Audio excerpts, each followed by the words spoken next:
Good morning बच्चों। आज हम सेवन्थ की साइंस की वर्कशीट करेंगे, वर्कशीट नंबर 25। ये आपकी बेटा 30 दिसंबर की वर्कशीट है। विद्यार्थी का नाम यहाँ आप अपना नाम लिखेंगे, कक्षा अध्यापक का नाम यहाँ आप अपनी क्लास टीचर का नाम लिखेंगे। अमीबा में संभरण एवं पाचन। आज की वर्कशीट में हम पढ़ेंगे संभरण मीन्स किस तरह से अमीबा अपना खाना लेता है और पाचित होता है उसमें। ठीक है, वर्कशीट में यही सब समझाया गया है। वर्कशीट शुरू करते हैं। आज कक्षा में विज्ञान विषय की अध्यापिका भारती ने छात्रों से पूछा, क्या आप किसी ऐसे जीव का नाम जानते हैं जो मुंह व पाचन तंत्र के बिना भोजन को पचाता है? रुचि पूर्वक छात्र एक दूसरे से चर्चा करना शुरू करते हैं और एक ही स्वर में जवाब देते हैं, नहीं महोदया, यह संभव नहीं है। क्या पूछा है साइंस की टीचर ने बच्चों से कि क्या कोई ऐसा जीव बता सकते हैं जिसका मुंह भी ना हो और पाचन तंत्र भी ना हो, जिसमें वो भोजन को पचा ले। तो सभी बच्चे डिस्कस कर रहे हैं और वो फिर क्या बोलते हैं, नहीं ऐसा हो ही नहीं सकता। कोई जीव अपना भोजन बिना मुंह के कैसे ग्रहण कर सकता है? बिना मुंह के कोई जीव अपना भोजन कैसे खा सकता है और पाचन तंत्र के बिना उसे कैसे पचा सकता है? तब अध्यापिका ने बताया कि उन्हें यह जानकर आश्चर्य मतलब हैरानी होगी कि कुछ ऐसे जीव हैं जो मुंह और पाचन तंत्र के बिना भी अपने भोजन को पचा सकते हैं। जो मुंह और पाचन तंत्र के बिना भी अपने भोजन को क्या कर लेते हैं, पचा लेते हैं। ऐसे जीवों में से एक जीव है अमीबा, जो तालाब में पाया जाता है। यह एक कोशिकीय जीव है। एक कोशिकीय मतलब इस जीव की एक ही कोशिका होती है, इसलिए इसे क्या बोलते हैं, एक कोशिकीय जीव, जिसे नग्न आंखों से नहीं देखा जा सकता। इसे हम आंखों से नहीं देख सकते। अमीबा की कोशिका में एक कोशिका झिल्ली होती है। ठीक है, वह कोशिका द्रव्य में बुलबुले के समान अनेक धानियां होती हैं। अमीबा के अंदर क्या है, उसकी कोशिका में एक कोशिका झिल्ली होती है इस तरीके से, और इसके अंदर बुलबुले के समान ये क्या है, अनेक धानियां होती हैं, और इसी के अंदर यहाँ सारा क्या है, कोशिका द्रव्य होता है ये। ठीक है, ये देखिए बेटा, ये अमीबा का चित्र है। यहाँ देखिए आपको ये अमीबा के अंदर एक केंद्रक होता है, ये दिखाया गया है। ये बुलबुलों के रूप में आपको यहाँ खाद्य धानियाँ दिखाई गई हैं। ठीक है, और ये जो है पादाप, अभी हमने नहीं पढ़ा इसके बारे में, अभी मैं आपको समझाऊंगी। यहाँ पढ़ते हैं अमीबा की कुछ विशेषताएं। इसकी कोशिका में एक कोशिका झिल्ली होती है। ठीक है, एक गोल सघन केंद्रक होता है, ये हमने पढ़ा। इसकी कोशिका में क्या है, एक केंद्रक भी होता है। कोशिका द्रव्य में बुलबुले के समान क्या होती हैं, खाद्य धानियाँ होती हैं, जिन्हें अनेक धानियाँ होती हैं। इसे नग्न आँखों से नहीं देखा जा सकता। यह निरंतर अपनी आकृति व स्थिति बदलता रहता है। इस तरीके से अमीबा की आकृति होती है ऐसे। ठीक है, तो ये निरंतर अपनी आकृति को बदलता रहता है, वह स्थिति बदलता रहता है। आगे देखिए क्या लिखा है, अमीबा में संभरण एवं पाचन। यहाँ आपको अमीबा का चित्र दिखाया गया है। ठीक है, अमीबा निरंतर अपनी आकृति एवं स्थिति बदलता रहता है। लगातार, निरंतर मतलब लगातार अपनी आकृति बदलता है। यह एक अथवा अधिक अंगुली के समान प्रवर्ध निकालता है, जिसे पादाप कहते हैं। कृत्रिम पाँव यानी कि नकली पाँव। ठीक है, ये अमीबा में जो है उंगली के समान प्रवर्ध निकलता रहता है। इस तरीके से अगर अमीबा है तो ये उंगली, ये देखिए ये उंगली के समान है, ऐसे उंगली के समान ये प्रवर्ध इसे हम बोलते हैं, निकालता है, जिसे पादाप कहते हैं। पादाप मतलब कृत्रिम पाँव। यहाँ देखिए ये दिखा रखा है आपको पादाप, जो इन्हें गति देने एवं भोजन पकड़ने में सहायता करते हैं।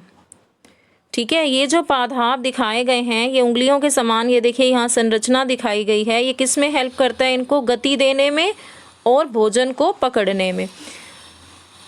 अमीबा कुछ सूक्ष्म जीवों का आहार करते हैं। कुछ छोटे छोटे जीवों को ये खाते हैं।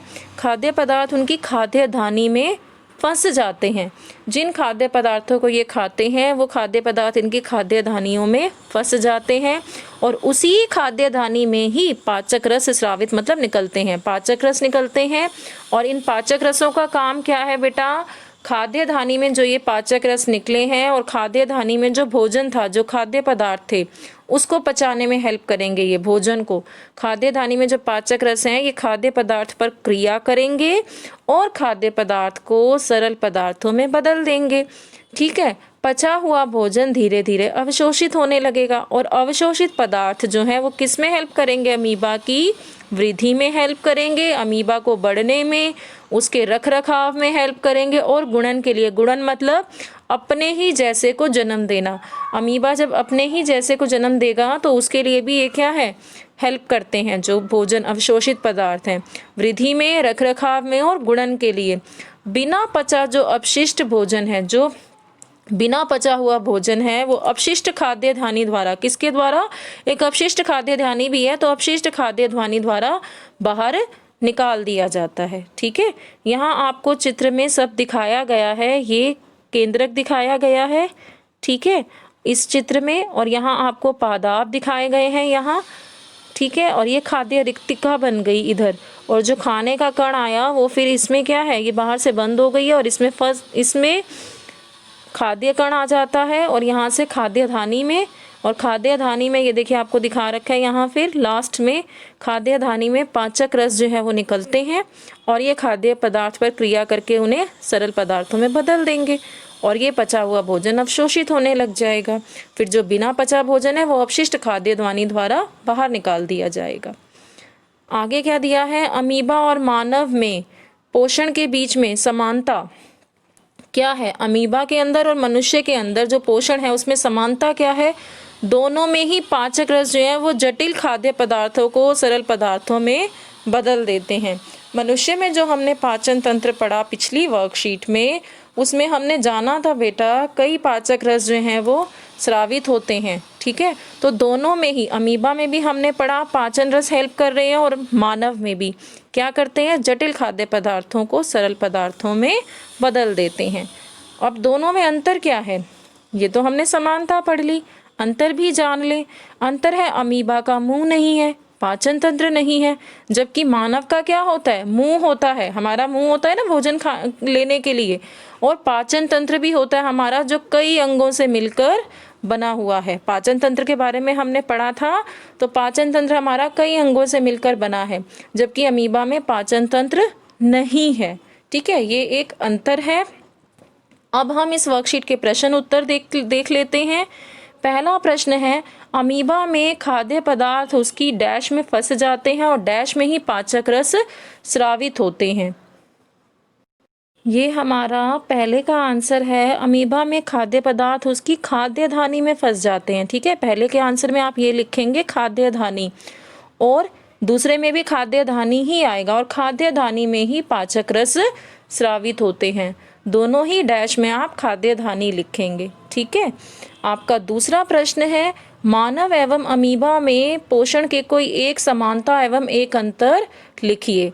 तो दूसरा आपको आंसर यहाँ से मिलेगा, अमीबा और मानव में पोषण के बीच समानता यह है कि दोनों में पाचक रस जटिल खाद्य पदार्थों को सरल पदार्थ में परिवर्तित कर देता है। ये तो है समानता। ठीक है, समानता और अंतर लिखना है। अंतर में क्या आएगा कि अमीबा का मुंह नहीं है, वह पाचन तंत्र नहीं है, जबकि मानव का मुंह होता है और पाचन तंत्र कई अंगों से मिलकर बना होता है। ये आपका दूसरे का आंसर है। इसको आप लिख लेंगे। पहले यहाँ से मैंने यहाँ तक निशान लगाया है। फिर अंतर यह है कि अमीबा का मुंह नहीं है, वह पाचन तंत्र नहीं है, जबकि मानव का मुंह होता है और पाचन तंत्र कई अंगों से मिलकर बना होता है।